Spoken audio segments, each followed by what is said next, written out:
This to tie the game at 23, and it's blocked! Isaiah Simmons, and picked up by Bryce Ford Wheaton, and he is gonna go!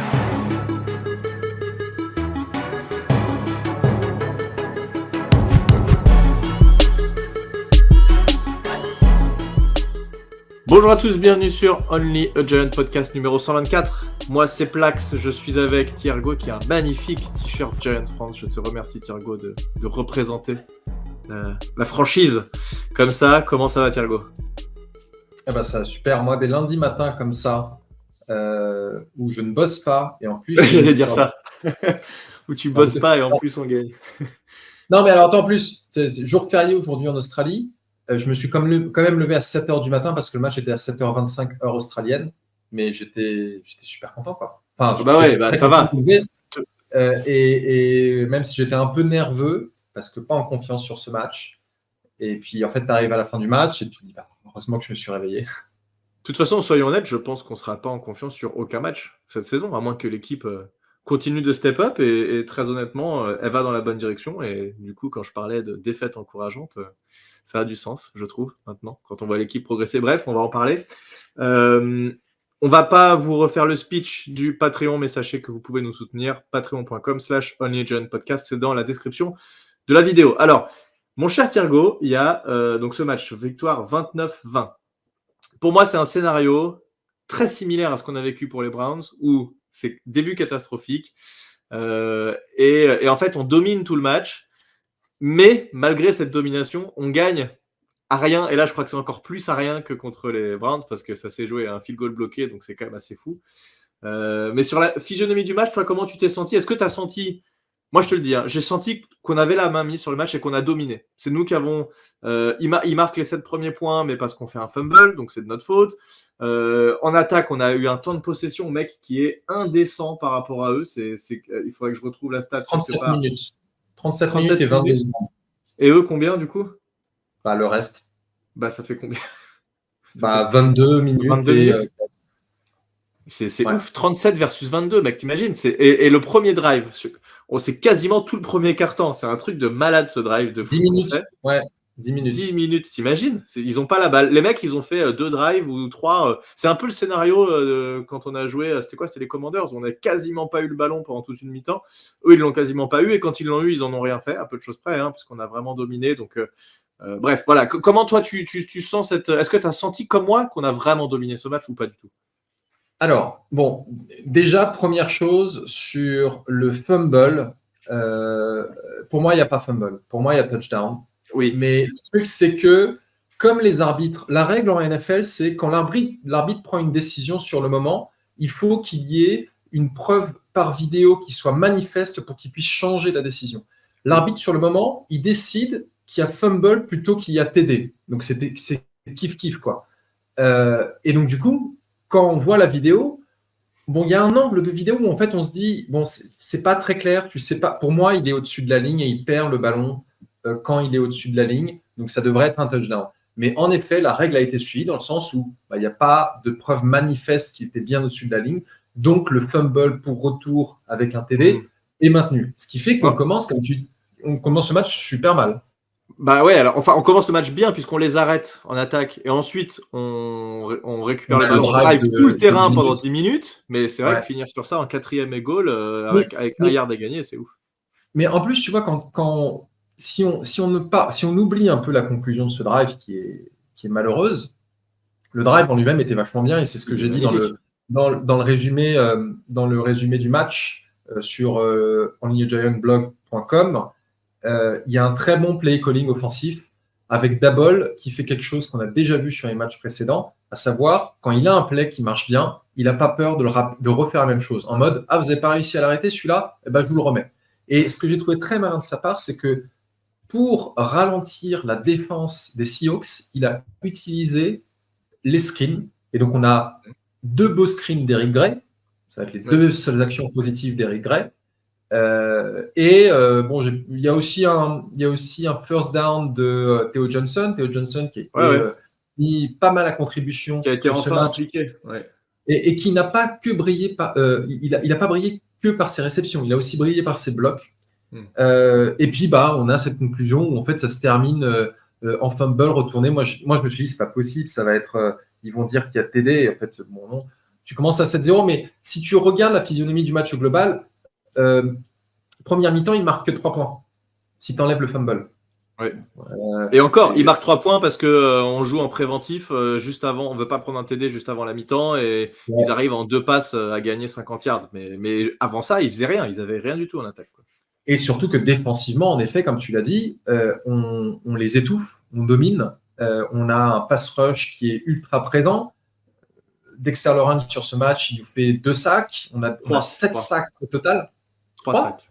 Ouais. Ah, j'ai noté que 2. Bon, il en fait 3. C'est ouf. Le mec, il est à l'intérieur de la ligne, il fait 3 sacs, quoi. C'est n'importe quoi. Non, mais en plus, quand tu vois les ralentis, mec, comment il attrape le centre et il le pousse comme ça, c'est allez, dégage, je vais aller saquer le QB. Enfin, c'est terrible.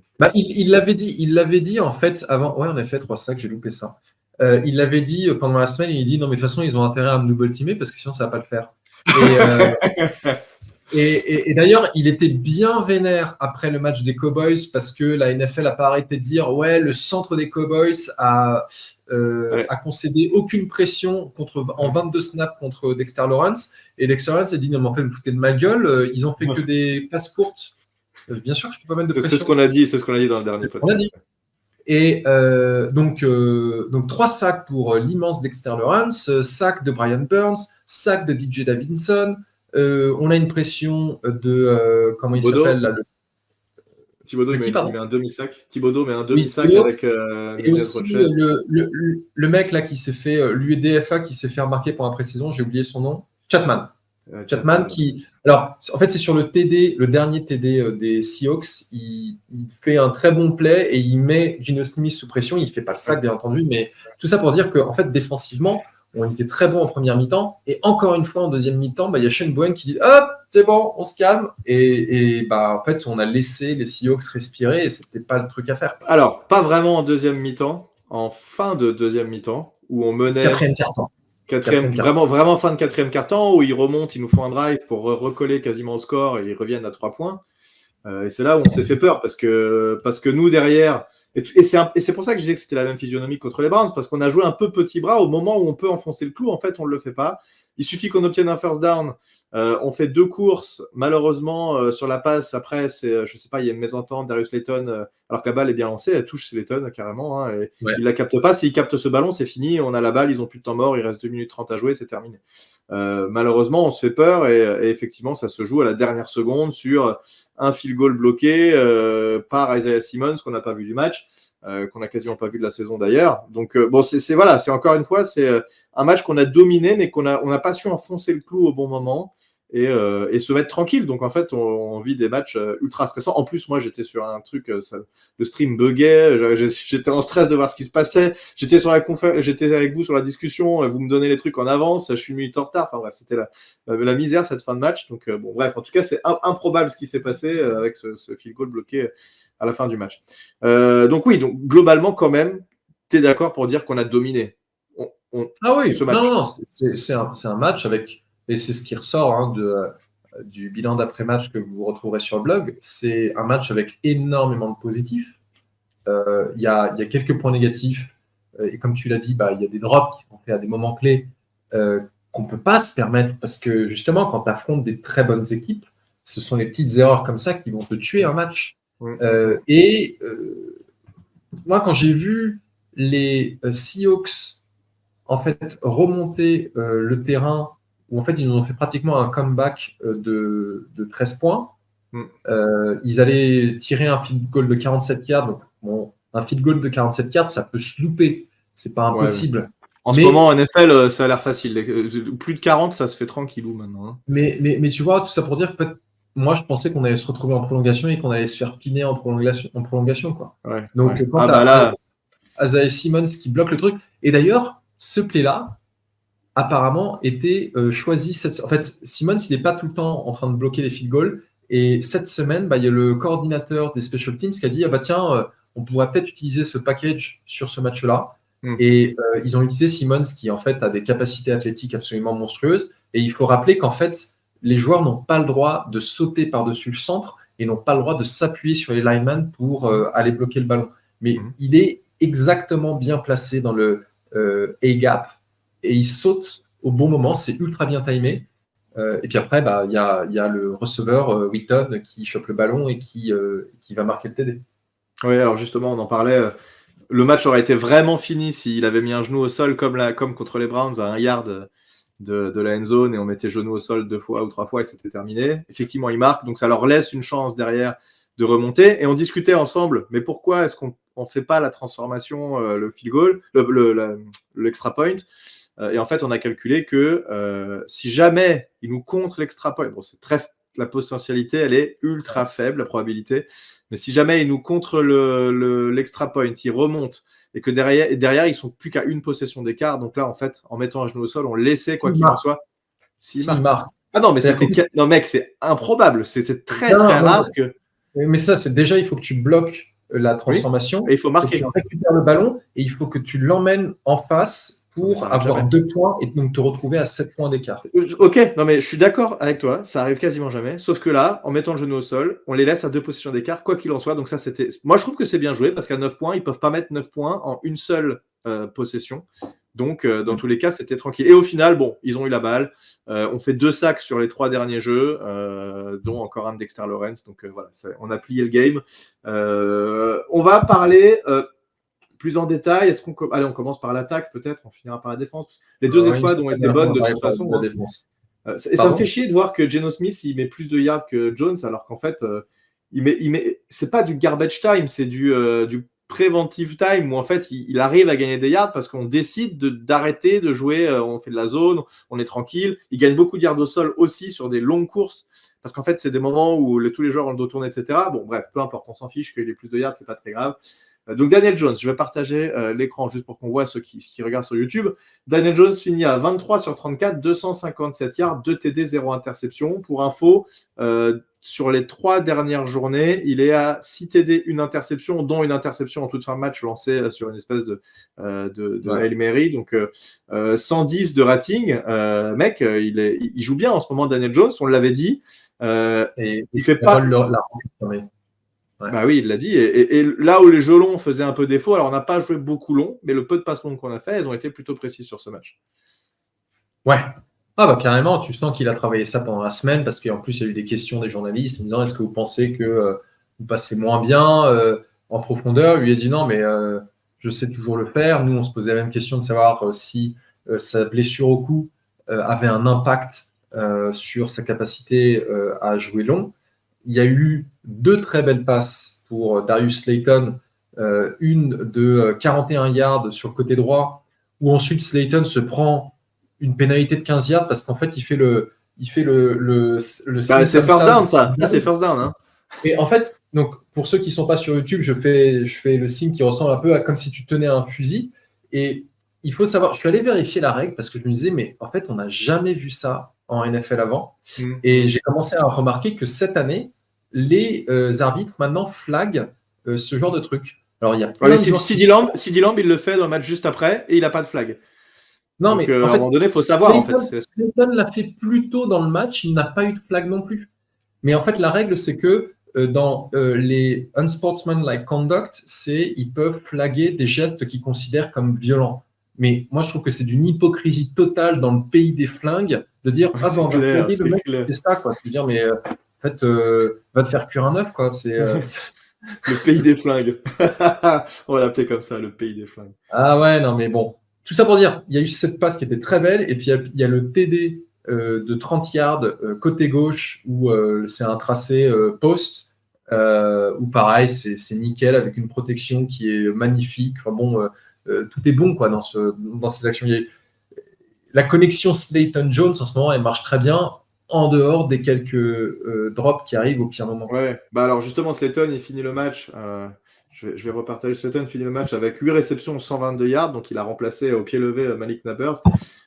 Effectivement, il fait un drop sur la toute première action lancée dans sa direction où c'est une screen et il la relâche. Quand je vois ça, je me dis ah putain, ça y est, on est parti pour un match catastrophique. Et finalement, il a été plutôt bon. Il a fait beaucoup de tracés slant parce que le corner autorisait ça, en fait. Donc, ça devait être sûrement des jeux options. Hein. C'est si le corner, il est à 8 yards de toi, tu fais une slant et tu gagnes 6 yards et on est très content. Et on a fait un nombre incalculable de first down avec ça. Je sais pas pourquoi, à un moment donné, les Seahawks se sont pas dit, il faut qu'on arrête, en fait. Il faut qu'on joue plus proche de lui. Mais ils avaient peut-être peur du jeu long. Ils préféraient se prendre une slant qu'un jeu long, j'imagine, sûrement.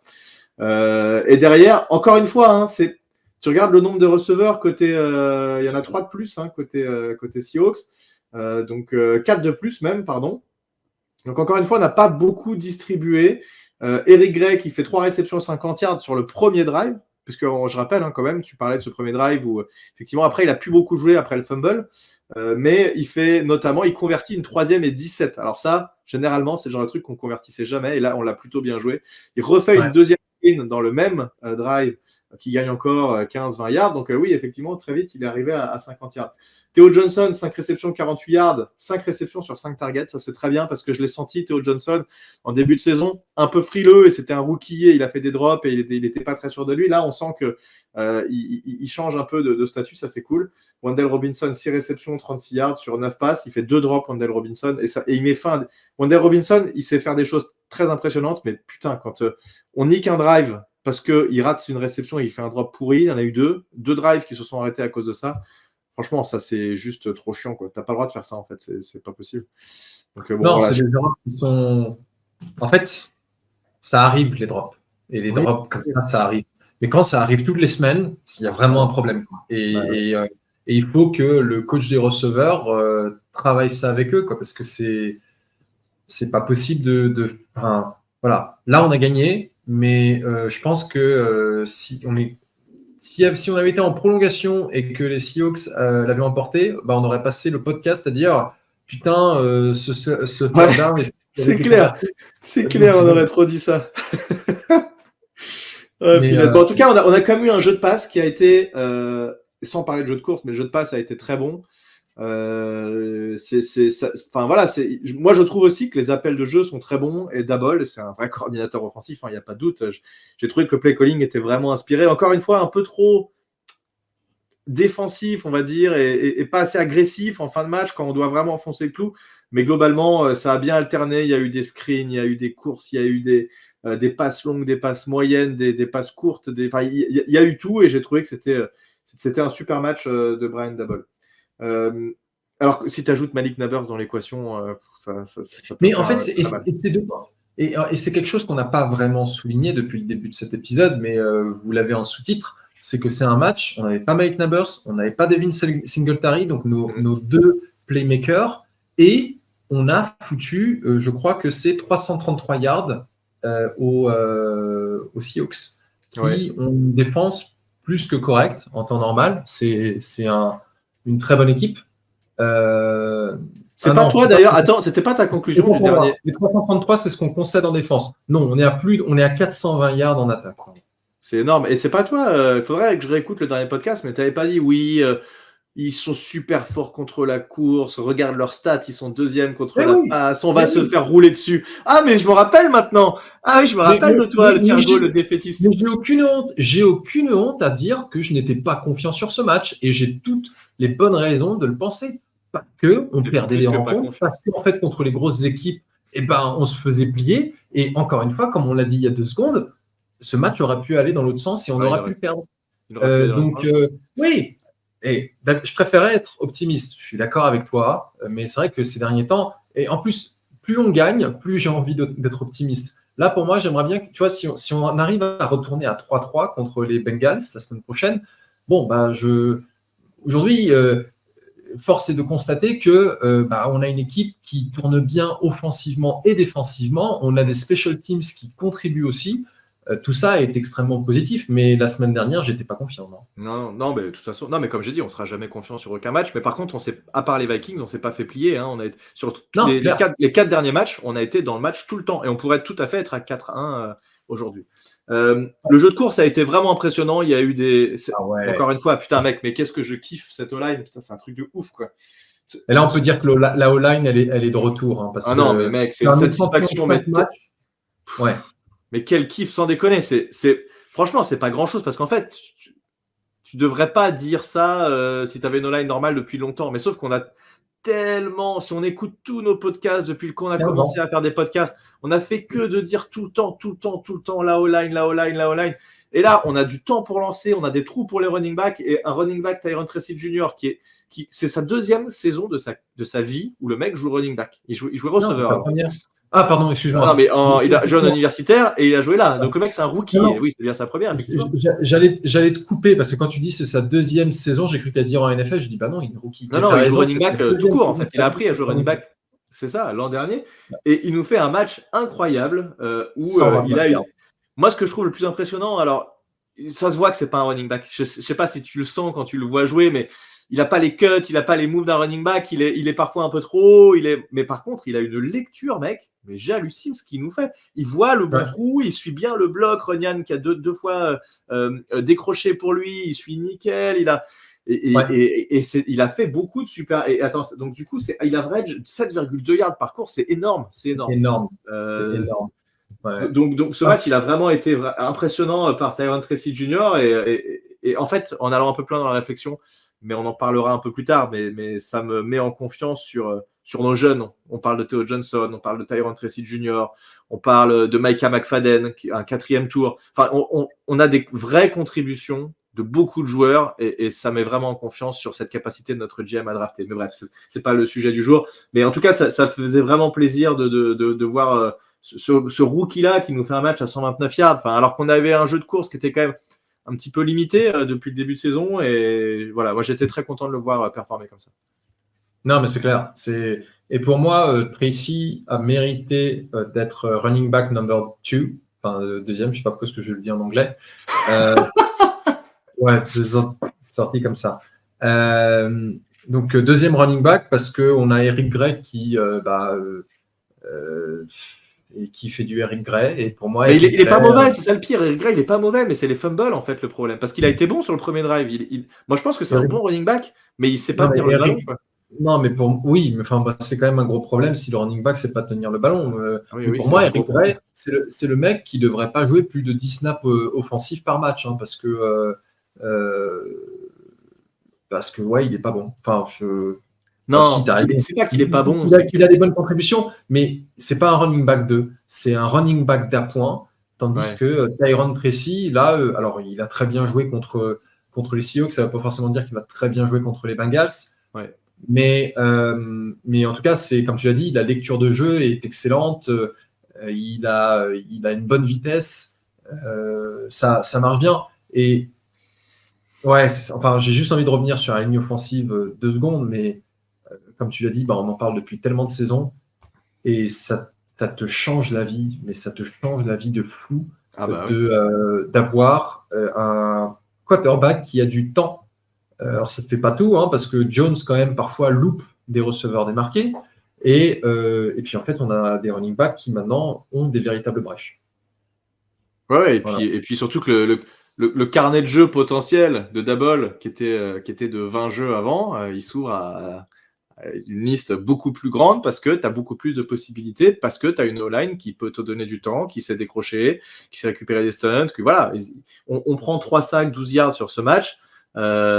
Déjà, 3 sacs, ça va. 12 yards, franchement, c'est OK. Eux, derrière, je regarde les Seahawks, 7 sacs, 53 yards. C'est quand même pas la même ambiance. C'est plus de la moitié du terrain.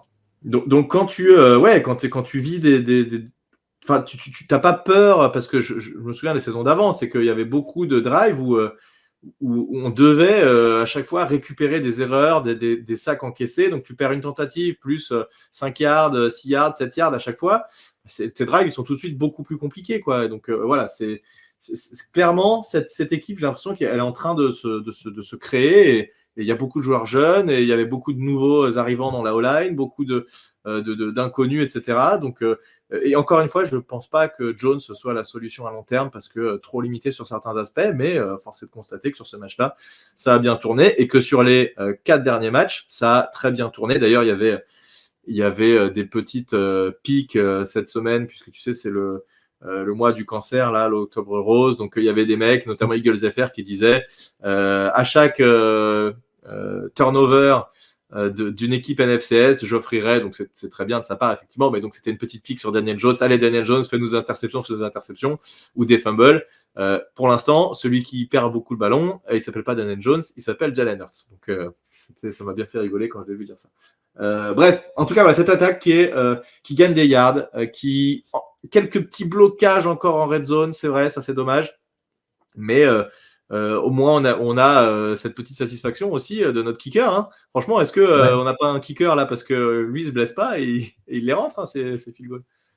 Ah oui, non mais Graham Gano, quand il est en bonne santé, il les rentre aussi, ces field goals. Mais là, en effet, on n'a pas de question à se poser de est-ce qu'on va être capable de mettre les 3 points parce qu'on a un gars qui est en bonne santé. Mais tu fais quoi quand Gano il revient, toi d'ailleurs? Tiens, après sa blessure, tu le reprends ou tu gardes notre kicker actuel? C'est une bonne question. Ouais, c'est une bonne question parce qu'en fait Gano il est quand même assez sûr après il y a aussi une question de salary cap. Peut-être que Gano, si tu le coupes, il coûte un peu plus cher sur ton cap en dead money. Enfin bon, bref, je sais pas. Faudra regarder, mais je crois que Gano il coûte. On lui avait donné un contrat de 2 ans à 6 millions, quelque chose comme ça, non? Ouais, peut-être. Mais il doit revenir quand, Gano? On sait quand est-ce qu'il va revenir? Non, j'en sais rien. J'imagine en milieu de saison, quoi. Juste avant qu'on repasse sur la défense, je voudrais quand même qu'on parle 2 secondes de Jalin Hyatt. Parce que pour moi, c'était le match où il avait un peu une opportunité de se révéler. Ouais. Et alors, certes, Jones n'a pas distribué autant le ballon que Geno Smith, mais il l'a distribué le ballon. Et il l'a distribué un peu partout. Alors, on n'a pas regardé le All 22, le film des coachs, donc on ne sait pas vraiment ce que fait Jalin Hyatt, mais si Jalin Hyatt n'a fait que courir des go routes et qu'il est incapable de se démarquer, est-ce que c'est pas un peu inquiétant, justement?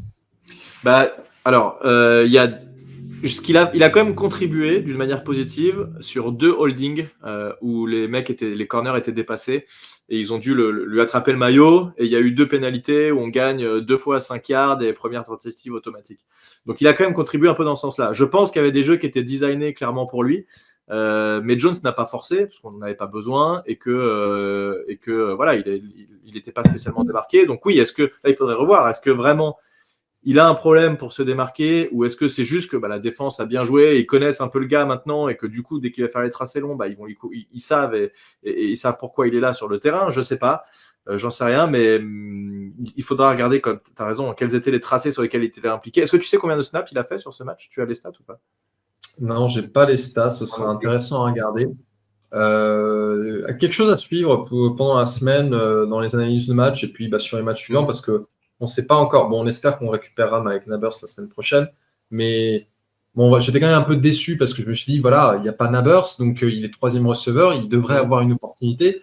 Et puis au final, ça s'est joué entre Wendell Robinson, Darius Slayton, Theo Johnson et un peu d'Eric Gray, quoi. Donc, je suis d'accord avec toi, je suis d'accord, c'est vrai que c'est... Bon, on aimerait bien le voir émerger un peu plus que ça et faire des réceptions, c'est vrai. Il a toujours pas une réception dans la saison, donc ça c'est un petit peu. C'est dingue, hein, 5e semaine. Ouais, 5e semaine. C'est assez cool. Bon, enfin, en tout cas, ça tourne quand même pour l'instant, et c'est sûr que c'est pas le retour de Malik Nabers qui va lui permettre de se mettre plus en évidence. Quoique, ça peut justement lui permettre de se retrouver face au corner 3, voire 4, et donc potentiellement faire des choses. Si on passe à cette défense, donc on l'a dit, le gros point fort, c'est le pass rush. On est, je dis pas de bêtises, leader en NFL, nombre de sacs. Ouais. 22 sacs en 5 matchs. C'est assez énorme parce qu'on n'avait pas ça les saisons précédentes. Même en blitzant comme des porcs, on avait moins de sacs. Donc j'ai l'impression que quand même, en termes de coordinateur offensif, il sait quand blitzer, quand pas blitzer. Et malgré tout, même quand on blitz pas, on arrive quand même à mettre la pression. Brian Burns qui... Pardon ? Il me semble qu'on a dit coordinateur offensif, mais tu voulais dire défensif. Oui, défensif, bien sûr, défensif, pardon. Et donc, en fait, ce trio, Brian Burns, Kevin Thibodeau, Dexter Lawrence, qui commence à faire mal. Ils ne font pas chacun 3 sacs par match, évidemment, mais ils font des belles actions. Et même, là, tu vois, il fait qu'un demi-sac sur ce match, Kevin Thibodeau, mais je l'ai trouvé comme intéressant sur le jeu de course, il se bat. Voilà, c'est évidemment important pour ces joueurs-là de mettre des sacs, mais il n'y a pas que ça. C'est comme en football, un attaquant parfois il met pas de but, mais tu prends un Olivier Giroud à l'époque, s'il fait la bonne déviation, la bonne remise, etc., et ben c'est aussi extrêmement important.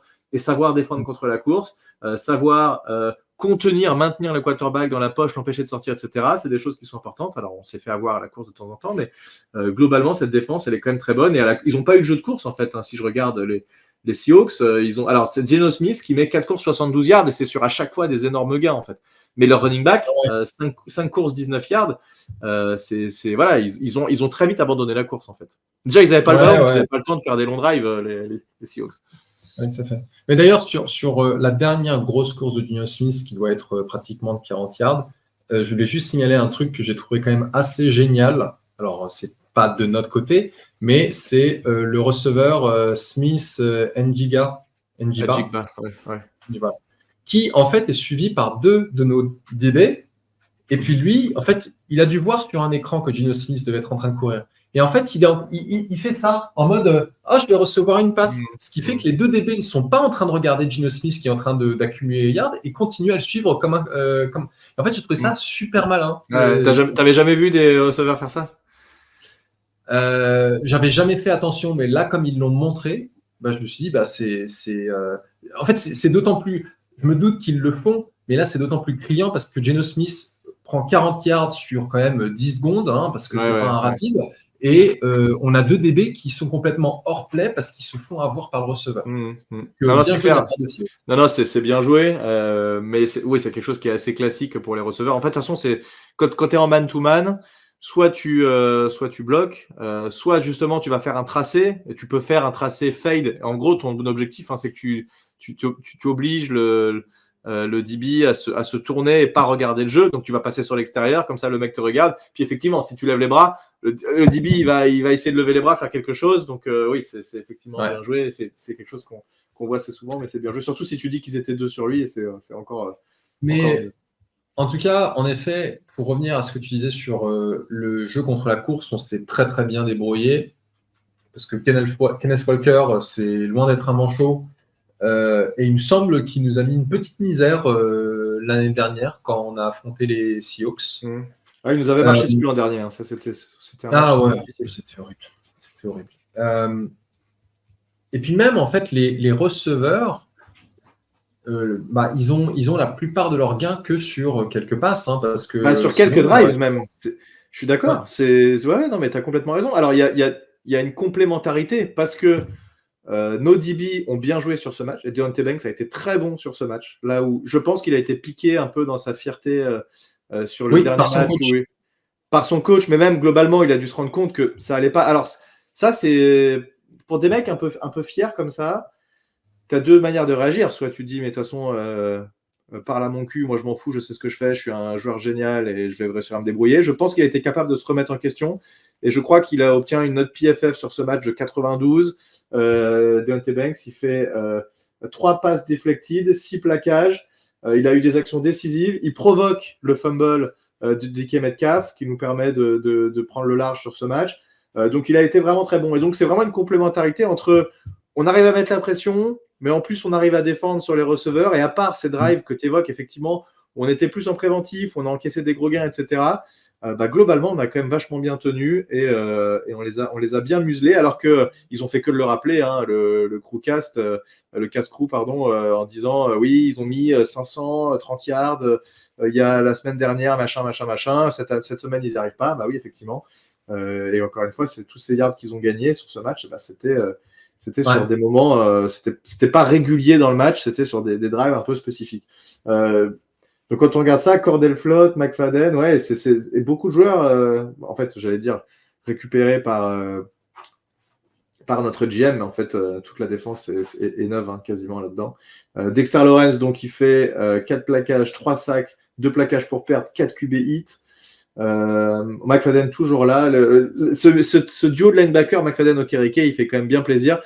On n'a pas une défense incroyable, mais elle a de la cohérence quand même, je trouve, de plus en plus. Et si on arrive à répéter la performance, alors, tu vois, on a tenu les Cowboys à 20 points. On tient les Seahawks à 20 points. Il faudrait regarder un peu les stats, combien on est en termes de points encaissés par match, mais je pense qu'on est plutôt bien, parce que c'est quoi le plus de points qu'on a pris depuis les Vikings?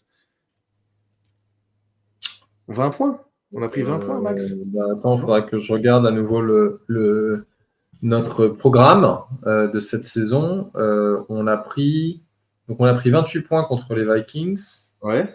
On a pris 21 points contre les Commanders, Ouais. 15 contre les Browns et 20 contre les Cowboys et Ouais, 20 là encore. contre les Seahawks. Donc en fait, on est bon, je fais le calcul à la louche, hein, mais sur une moyenne de 18 points par match sur le dernier mois, quoi.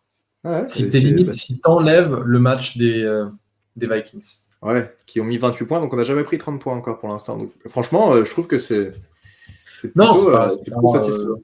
dans l'absolu, c'est loin d'être dégueulasse et ça nous permet en effet de rester dans les matchs.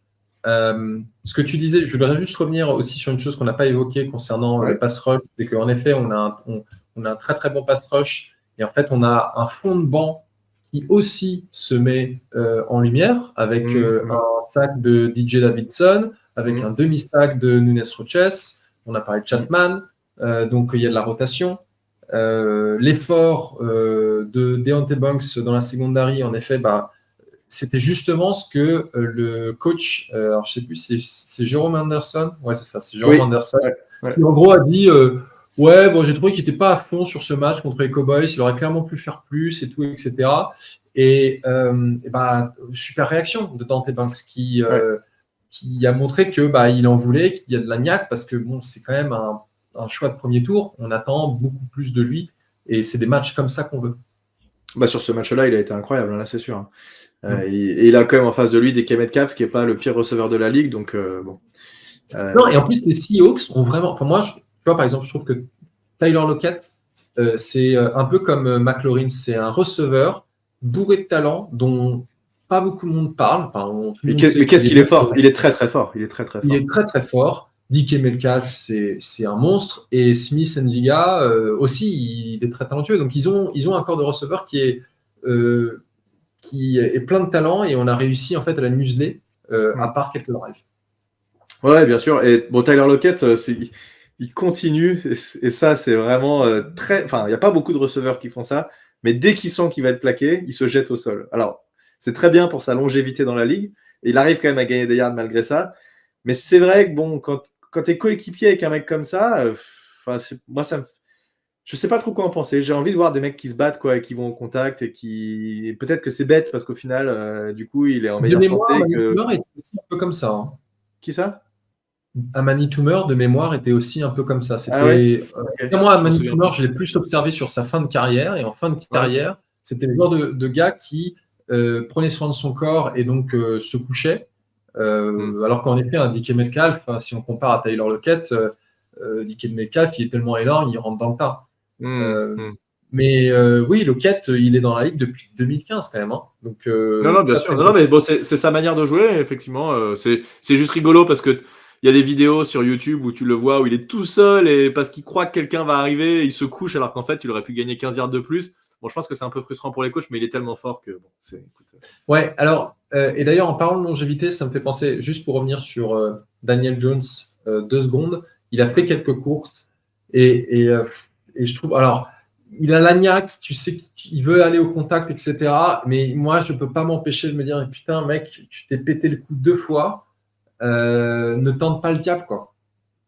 En tout cas, tente-le quand il y a vraiment besoin. Mais nous fais pas une Tua Tagovailoa à aller te flinguer. Et voilà, c'est sûr qu'on a. Cette année, on a là sans Jones, je pense qu'on n'ira pas bien loin, malheureusement.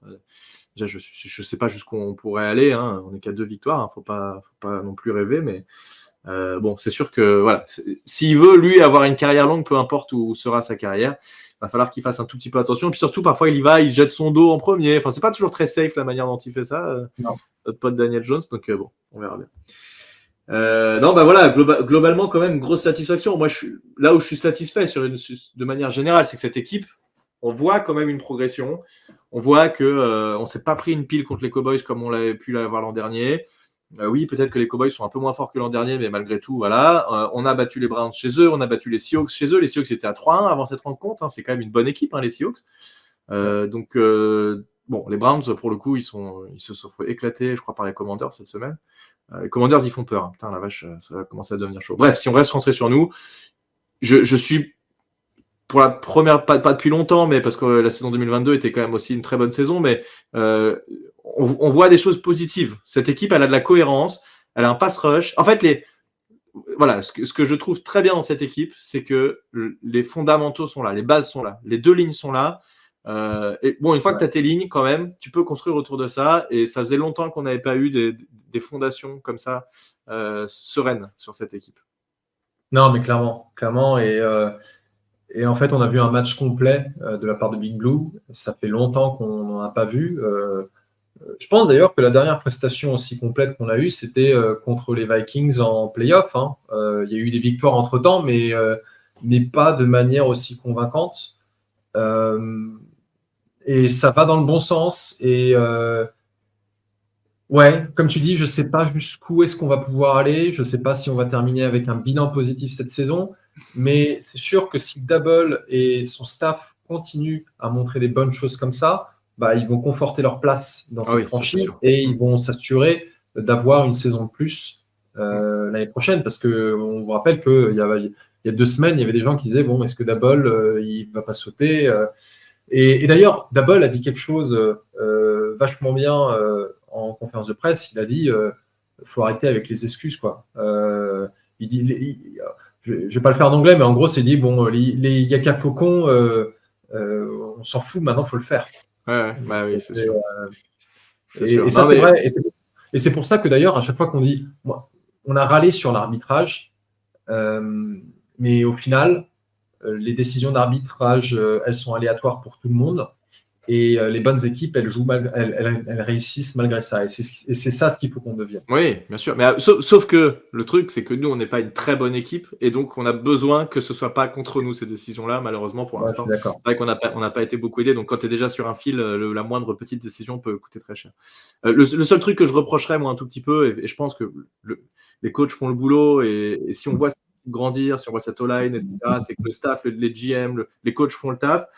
C'est que, et j'en discutais avec François avant le podcast, c'est qu'en fait, j'ai l'impression qu'on joue plus pour ne pas perdre que pour gagner. Et ça se ressent dans ces fins de match frileuses un peu qu'on a où c'est vraiment tendu du slip jusqu'au bout. Bon, ce serait bien qu'à un moment donné, on aille faire une victoire 30-10 chez quelqu'un. Ça nous ferait quand même du bien plutôt que de finir à chaque fois à l'arrache avec un field goal bloqué à 1 minute de la fin. C'est bon, on pourra pas faire ça toutes les semaines. Hein. Ça me fait penser à un truc d'ailleurs, avant qu'on conclue, enfin, on va peut-être parler juste du match prochain rapidement. Est-ce que tu as vu ce tweet où tu as Wendell Robinson dans le forum qui est en train de danser avec son téléphone et là tu vois Double qui arrive derrière, qui lui tape sur l'épaule, qui fait éteins-moi cette connerie. J'ai pas vu la conclusion, en fait j'ai regardé que le début et il faut que j'aille voir la fin parce que j'étais en train de regarder ça juste avant qu'on commence le podcast. Ouais. Non mais bon, ça a l'air de bien se passer dans le vestiaire quand même. Tu vois, on aurait pu se dire 1-3, ça commence à être chaud pour l'équipe. Globalement, j'ai l'impression que Double il est quand même apprécié de ses joueurs et ça se passe plutôt bien. Ça c'est cool. C'est une bonne transition pour le match. Bah alors c'est qui déjà? On rencontre qui la semaine prochaine? Les Bengals qui sont à 1-3. Ok. 1-4, pardon. Ils ont fait quoi les Bengals? Ils ont gagné là cette semaine? Non, ils ont fait un match de folie. Enfin, il y a eu un match de folie contre les Ravens et ils ont perdu en. Je crois qu'ils ont loupé un field goal. Oui. Et puis après, les Ravens ont gagné. Ouais, exact. Mais ce que je veux dire, c'est que eux, pour le coup, je sais pas du tout dans quel état d'esprit ils sont, mais quand tu es censé être l'une des meilleures équipes et que tu commences la saison à 1-4, ça doit pas être évident pour le moral. Ouais, mais bon, alors on se rappelle de eux qui avaient fait les playoffs et qui avaient été assez loin. C'était quand? Il y a 1 an ou 2, alors qu'ils avaient commencé à 0-3 ou 0-4, enfin je sais plus, un truc de fou. Là, bon, Joe Burrow qui a été moyen depuis le début de saison, là il fait quand même un match à 5 TD, 137 de rating, c'est pas dégueu. Lamar Jackson en face il fait 120 de rating. C'était un match monstrueux pour les attaques en fait.